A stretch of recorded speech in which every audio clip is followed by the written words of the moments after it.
Salut tout le monde et bienvenue dans cet horoscope pour la semaine du 4 au 10 octobre. Mon nom c'est Gabriel, je suis astrologue et ensemble je propose qu'on regarde un petit peu comment ça va se passer cette semaine pour nous tous. On commence le mois d'octobre vraiment sur des notes quand même assez fortes. Alors on est en pleine Mercure rétrograde. Yeah! Et puis cette semaine, on va avoir une nouvelle lune en balance qui risque quand même d'être assez particulière. Tu sais, vraiment, tout ce qui touche à la balance pendant le mois d'octobre va être assez stimulé, si je peux dire. Et donc, ça c'est un des premières étapes. D'ailleurs, si tu n'as pas encore vu, j'ai un horoscope pour le mois d'octobre pour tous les ascendants disponibles sur ma chaîne. Alors, je t'invite vraiment à regarder ça du point de vue de ton ascendant. Tu peux le faire aussi pour ton soleil, mais vraiment pour que ça soit le plus concret dans ta carte, je te suggérerais de regarder ça par ton signe d'ascendant. Et puis oui, sinon, la Lune va se promener entre les signes de la Balance, du Scorpion et du Sagittaire. Donc, regardons ça ensemble. Pour le lundi 4 octobre, vraiment une journée tranquille, je dirais. Il ne se passe pas beaucoup de choses. C'est principalement des aspects harmonieux qu'on va voir. Mais ce qui est notable, c'est que la Lune, qui est dans le signe de la Vierge, va venir faire une opposition avec Neptune en Poisson. Donc, la Lune en Vierge qui parle de notre monde intérieur, de comment on aime prendre soin de soi, est dans un signe, celui de la Vierge, qui est très méthodique, cartésien, qui a envie de comprendre les choses et d'analyser. Donc, après la semaine dernière qu'on a eue, c'est un petit peu cette lune-là qui vient travailler à venir comprendre puis à faire du sens de tout ça. L'opposition à Neptune va venir potentiellement amener un certain flou. Neptune en Poisson, elle est très forte parce que c'est une planète qui est, qu'on dit spirituelle et qui amène beaucoup d'inspiration, de choses un petit peu intangibles. Et donc, dans un signe comme celui du Poisson, où est-ce que la spiritualité est très mise de l'avant et qu'il y a d'autant plus une certaine intangibilité dans ce signe-là. Donc, c'est vraiment à travers la subtilité que Neptune en Poisson va venir travailler. Et donc, l'opposition, ce que ça vient faire, c'est que ça vient apporter un certain défi. C'est comme si ça nous demandait à la fois d'être concret et à la fois d'être un petit peu évasif. Donc ici, c'est vraiment de trouver un équilibre entre les deux pour vivre ça au mieux. La Lune en Vierge nous demande d'être assidu et de travailler dans le concret, et Neptune nous demande de travailler dans le spirituel. Donc, si on se permet d'avoir des moments au courant de la journée pour aller piocher un petit peu dans ces deux énergies-là, je pense que ça pourrait être super bénéfique. Pour le mardi 5 octobre, alors la Lune va faire sa transition dans le signe de la Balance. Alors ici, la Lune sort un petit peu de son travail d'érudit pour aller dans le signe plus social de la Balance. Donc ici, une Lune en Balance, elle a envie de prendre soin des autres, que les choses autour d'elle soient belles et harmonieuses. Donc il y a vraiment une qualité un petit peu plus vénusienne, si on peut dire, qui permet aussi d'avoir une certaine douceur. C'est une lune qui aime beaucoup communiquer. Alors, si on peut s'imaginer qu'elle sort de son bureau avec la Vierge et qu'elle s'en va dehors prendre un café avec des amis, c'est vraiment ce genre d'énergie-là. Ou est-ce que peut-être à travers cette énergie un peu plus légère ou aérienne, on échange sur les conclusions qu'on a eues avec la lune en Vierge précédemment. Donc, c'est vraiment une lune qui est tournée vers l'autre, vers les échanges et vers un peu les plaisirs. Plus tard dans la journée, cette lune va venir faire un trigone à Saturne qui est en Verseau. Un trigone, c'est un aspect qui est épaulant, qui vient supporter, qui vient, dans le fond, être deux énergies qui vont de pair, qui travaillent ensemble.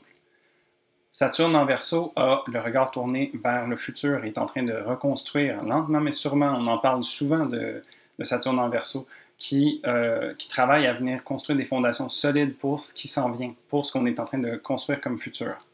Et puis la Lune, qui est dans un signe d'air aussi, donc la Balance et le Verseau sont des signes d'air, il y a une certaine chimie qui vient s'installer, où est-ce que les deux parlent le même langage, si on peut dire. Ils sont les deux dans des signes d'esprit, donc c'est vraiment un endroit où est-ce qu'il y a beaucoup de connexions qui peuvent se faire, il y a avoir des grandes idées, des bonnes idées qui peuvent générer à travers tout ça, et puis c'est aussi à travers les connexions avec les autres que ça peut se manifester. Donc vraiment ici, de prendre à partie cette énergie-là peut être super bénéfique quand on est en échange avec les autres.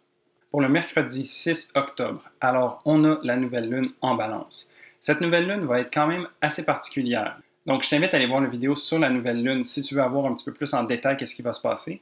Mais tu sais, si on regarde ça dans le courant de la semaine, c'est vraiment que la lune et le soleil vont se trouver dans le même signe, donc celui de la Balance.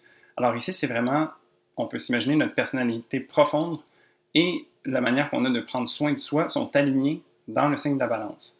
C'est un signe qui est, comme je disais, tourné vers les autres, vers l'harmonie, la beauté, ce genre de choses-là, vers l'échange. Et donc, c'est comme si on avait vraiment besoin de ce support mutuel avec les autres, de se créer une espèce de cohésion et un équilibre. Il va quand même avoir certaines particularités. Donc, cette nouvelle lune est conjointe à Mars, une planète qui est un peu plus agressive, qui est un petit peu plus... qui a envie d'action, qui a envie de bouger, de trancher. Sauf que Mars, en balance, elle n'est pas à son plein potentiel. Donc, c'est pas le Mars le plus confortable. On dit qu'il est en exil, donc il est carrément à l'opposé de son signe habituel, qui est le Bélier. Et donc, ici, on voit que Mars a un petit peu de misère. Il y a de la difficulté à se mouvoir, puis à justement prendre des actions concrètes. Ici, Mars se voit devoir demander l'opinion de tout le monde, par exemple, ou il y a une certaine indécision qui peut se placer. Donc, ça vient jouer dans la balance de cette nouvelle lune. Aussi, il y a une conjonction avec Mercure. Donc, il y a vraiment beaucoup de planètes. On parle de la Lune, le Soleil, Mars et Mercure, qui sont tous un à côté de l'autre en train de se parler. Et puis, Mercure est en rétrograde, donc il fait un travail intérieur, il est en train de revoir, de revisiter, de faire en sorte de bien voir les différentes perspectives qui s'offrent à lui pour pouvoir prendre des décisions plus alignées avec soi-même. Donc, c'est un petit peu le travail qu'il vient faire. Grosso modo, cette journée va être très tournée vers l'intérieur et de voir un peu comment est-ce qu'on a envie d'agir, comment est-ce qu'on a envie d'être, comment est-ce qu'on a envie de prendre soin des autres, puis de s'assurer d'être cohérent à travers tout ça. Alors, il y a quand même beaucoup de travail qui vient s'opérer, et puis, ça va demander un certain moment d'introspection, si je peux dire. Aussi, donc c'est une grosse journée, il y a la planète Pluton qui va retourner en mouvement direct. Donc, Pluton, c'est une planète lente, qui est la plus éloignée de notre Soleil, et elle représente les transformations profondes. C'est une planète qui offre de la régénération. C'est une planète qui vient chambouler les choses des fois aussi, qui nous permet de voir certaines choses qui sont petites comme étant très grosses ou voir des choses très grosses comme étant très petites. Donc, il y a vraiment cette image, si je peux dire, de regarder les choses au microscope. Et puis, le mouvement direct fait en sorte que c'est comme s'il y avait un déblocage qui se faisait ressentir. Donc, ici, Pluton va venir s'enclencher. Donc, depuis un bon moment, je n'ai pas exactement le nombre de mois, mais elle travaillait à l'intérieur de soi, donc en mouvement rétrograde. Et là, le mouvement direct va venir faire en sorte que tout le travail qu'on a fait depuis des mois ensemble, puis à l'intérieur de nous, va comme porter fruit. Et ça va être intéressant de voir un petit peu comment ça va se manifester chez chacun d'entre nous. Donc, c'est quand même un peu intense comme journée. C'est une lunaison particulière, mais la Lune, pas longtemps après sa nouvelle Lune, va venir faire un trigone avec Jupiter qui est en Verseau. Ici, un trigone, comme je l'expliquais plus tôt, c'est un aspect qui est positif, qui vient aider et supporter. Et puis Jupiter, c'est une planète bénéfique, chanceuse, qui permet de voir l'optimisme dans les choses. Et donc, tout ce travail qu'on va avoir fait à l'intérieur et ce mouvement qui commence à ressortir vers l'extérieur avec Pluton va venir être accueilli d'une certaine façon avec bénévolence, avec un sourire, va venir aussi s'assurer de voir le bon côté des choses à travers peut-être les difficultés qu'on va entreprendre ou qu'on va vivre à travers tout ça. Donc ici, Jupiter vient nous enrober un petit peu et vient nous épauler et vient nous aider à voir qu'est-ce qu'il y a à être appris, qu'est-ce qu'on peut retirer de toutes ces expériences-là. Pour le jeudi 7 octobre, on a Vénus, qui était d'ailleurs la maîtresse de la lunaison précédente, la journée d'avant, qui va transitionner dans le signe du Sagittaire. Alors Vénus, qui est une planète qui parle de nos plaisirs, de comment on est en relation aux autres, de ce qui est important pour nous, nos valeurs, ce genre de choses-là, était en exil dans le signe du Scorpion. Donc, elle n'était vraiment pas à son aise. C'est un endroit qui est un petit peu plus sombre pour elle. Ça ne veut pas dire qu'on ne peut pas aller tirer un profit, mais c'est vraiment un travail plus intense. Et donc, en sortant du Scorpion pour s'en aller dans le Sagittaire, il y a un certain allègement qui va se faire ressentir.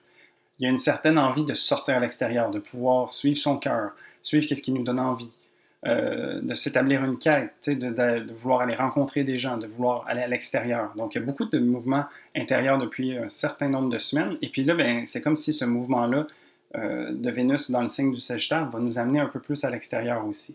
Il va nous amener à vouloir avoir du plaisir, à venir changer la routine, tomber dans une aventure, par exemple. Tu sais, vraiment, cette envie un peu plus enfantine de vouloir avancer puis d'avoir du plaisir. Aussi, cette journée-là, on vient de sortir du Scorpion avec Vénus, mais la Lune va rentrer dans le signe du Scorpion cette journée-là. La Lune se trouve à être en chute dans le signe du Scorpion. Et donc ici, c'est une Lune qui va aller chercher vraiment une intensité particulière et qui va venir s'assurer d'être très honnête avec elle-même. Donc la Lune qui prend soin de nous, c'est la façon qu'on a de prendre soin des autres aussi, et puis de tout faire notre travail intérieur au niveau émotionnel, va venir plonger dans cette authenticité, dans cette honnêteté et dans ce désir de vérité profonde qui est offert dans le signe du Scorpion. Alors, c'est vraiment un plongeon en profondeur qui va venir nous être demandé. Et puis, ben, il faut l'accueillir. Ça se peut que nos émotions soient un petit peu plus intenses pendant ces moments-là, mais le sachant, on peut aussi se donner l'espace pour bien vivre ces émotions-là. Pour le vendredi 8 octobre, alors la Lune qui fait son trajet au profond du Scorpion va venir faire son opposition avec Uranus. Uranus qui est une planète qui vient chambouler, qui vient déranger un petit peu, qui vient briser le statu quo.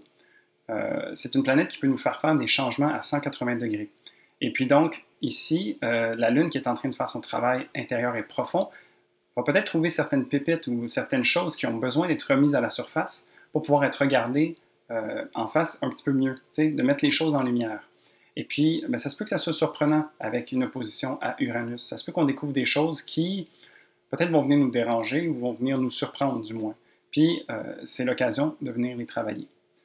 Uranus est en taureau et vient vraiment travailler au niveau de nos valeurs aussi.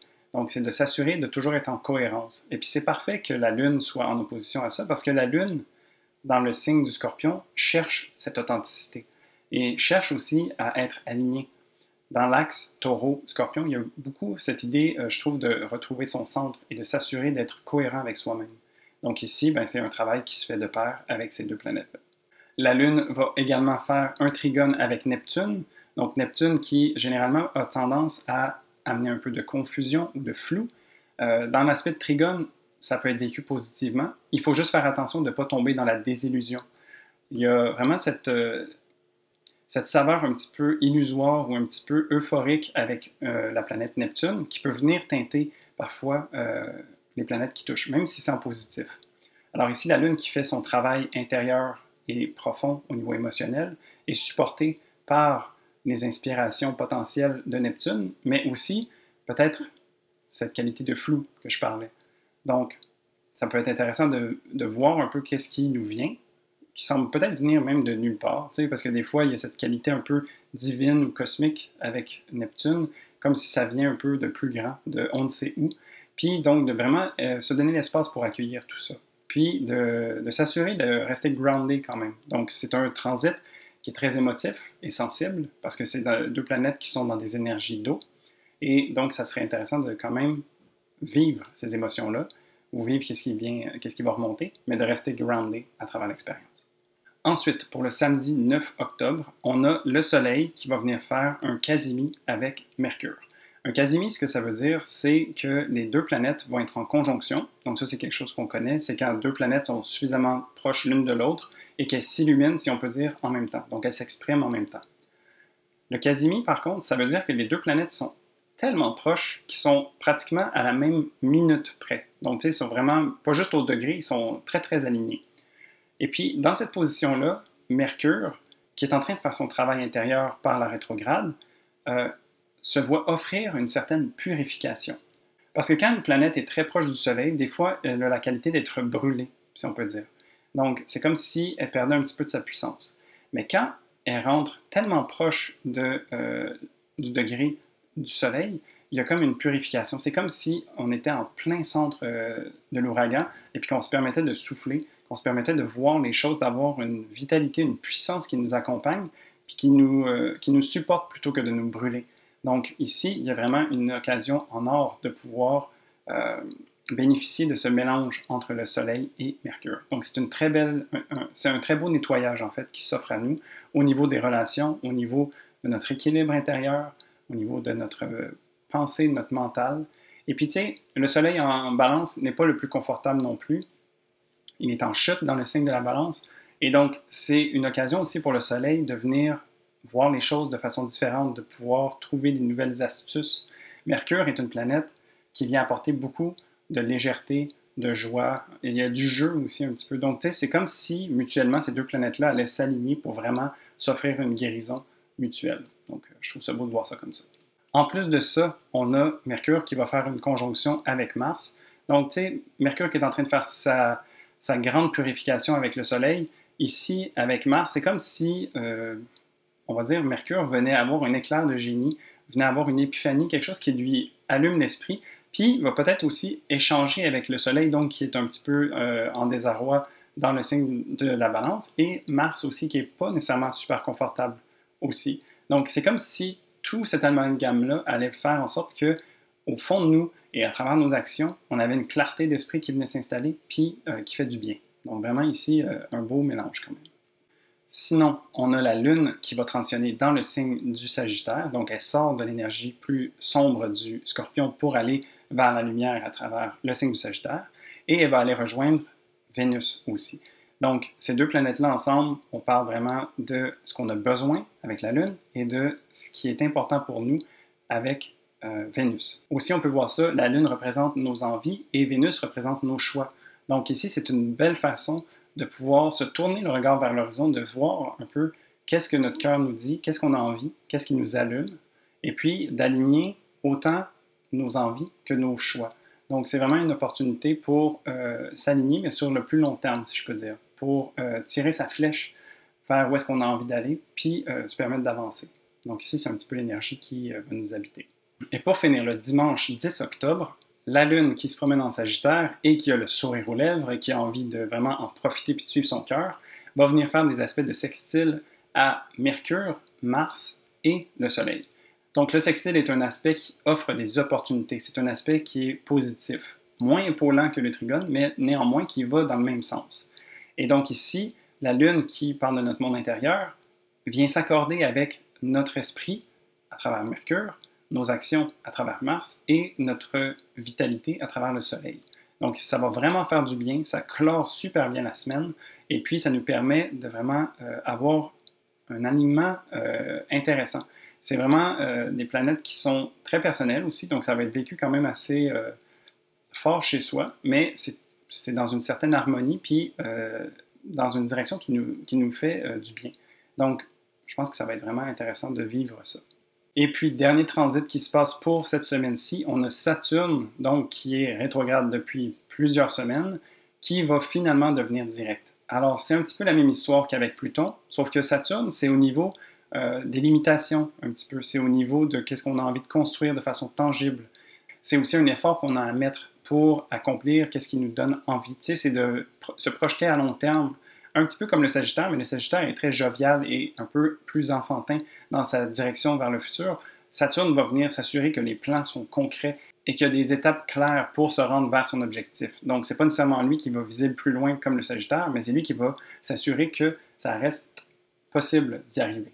Donc, ici, Saturne faisait un travail vraiment intérieur depuis plusieurs semaines, donc, et c'est comme si, enfin, on se tournait vers l'extérieur et qu'on allait débloquer à ce niveau-là. Donc, vraiment, il y a un beau passage d'énergie, autant avec Pluton plus tôt et Saturne à la fin de la semaine, qui va vraiment nous amener à nous projeter, puis à faire en sorte que c'est comme si on se déliait un petit peu ou qu'on était capable de pouvoir poser les actions et puis savoir sur quoi est-ce qu'on construisait pour continuer d'avancer. Et donc voilà, ça fait le tour de la semaine. Donc on a une semaine quand même assez importante. On a plusieurs mouvements directs qui commencent. On a une nouvelle lune qui va être assez particulière. Et quand même beaucoup de travail aussi qui va venir s'opérer. On a plusieurs planètes qui vont changer de signe, donc la Lune, mais il y a aussi Vénus. Et donc vraiment, ça va comme... On commence le mois sur une nouvelle saveur. C'est un petit peu ça que je disais pour le mois d'octobre dans ma vidéo globale ou par ascendant. Mais vraiment, c'est ça. C'est qu'on va jouer avec des nouveaux paramètres pour ce mois-ci. Et étant dans la première semaine officiellement, on sent vraiment que le vent change de cap. Alors, merci d'avoir été là. Si tu as aimé cette vidéo, n'hésite pas à mettre un pouce ou m'écrire en commentaire. Ça aide beaucoup l'algorithme pour que mes vidéos continuent d'être populées sur YouTube et ça m'aide beaucoup et j'apprécie énormément. Et puis, sinon, je te dis à la semaine prochaine pour un prochain horoscope. Salut!